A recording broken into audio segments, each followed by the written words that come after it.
పొరపోరులో ఇక చివరి ఘట్టానికి చేరుకున్నాం.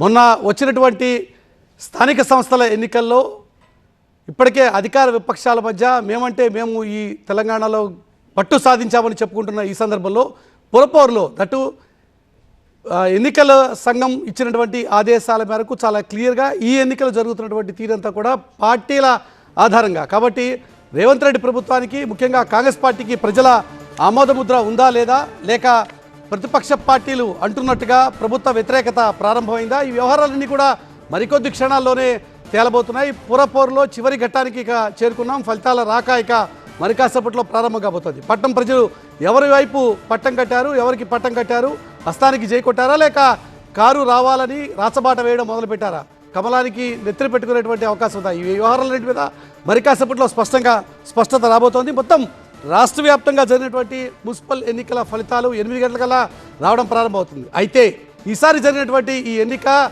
పోస్టల్ ప్రాతిపదికన, అంటే చాలా క్లియర్గా బ్యాలెట్ ప్రాతిపదికన జరగడంతో ఫలితాలు రావడం కొద్దిగా ఆలస్యం అయ్యేటువంటి ఆస్కారం ఉంది. ఫలితాలు రాక 8 గంటలకు ప్రారంభమవుతున్నప్పటికీ కూడా ముందుగా ఓట్లన్నింటినీ కూడా లెక్కలు కట్టడం, వాటిని అన్నింటినీ కూడా బండిల్స్గా ప్యాక్ చేయడం, ఆ తర్వాత కౌంటింగ్ ప్రక్రియ ప్రారంభం కావడం, దాంతో ఉదయం 9 గంటలకల్లా తొలి ఫలితం మనకి అందేటువంటి ఆస్కారం ఉంది. ముందుగా బ్యాలెట్లన్నింటినీ కూడా కట్టలు కట్టేటువంటి కార్యక్రమం జరుగుతుంది. బ్యాలెట్లని కట్టలు కట్టిన తర్వాత వాటన్నింటినీ కూడా సెగ్రిగేట్ చేసిన తర్వాత రౌండ్ల వారీగా లెక్కింపు ప్రక్రియ అనేది ప్రారంభమవుతుంది. కాబట్టి తొలి ఫలితం రావడానికి ఉదయం 9 గంటల వచ్చేటువంటి ఆస్కారం మనకి కనబడుతుంది. రాష్ట్ర వ్యాప్తంగా 116 మున్సిపాలిటీలు, 7 కార్పొరేషన్లకు సంబంధించినటువంటి ఫలితాల రాక 8 గంటలకి మొదలవుతుంది.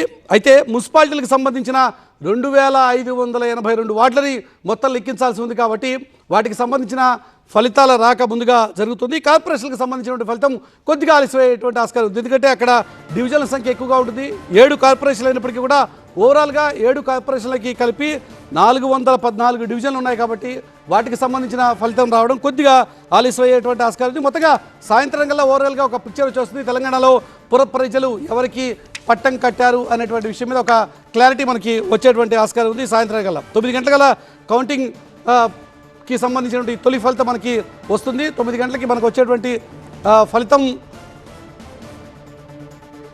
ఎవరికి ముందుగా పట్టం కట్టింది అనేది ఒక క్లారిటీ వచ్చేటువంటి ఆస్కారం ఉంటుంది.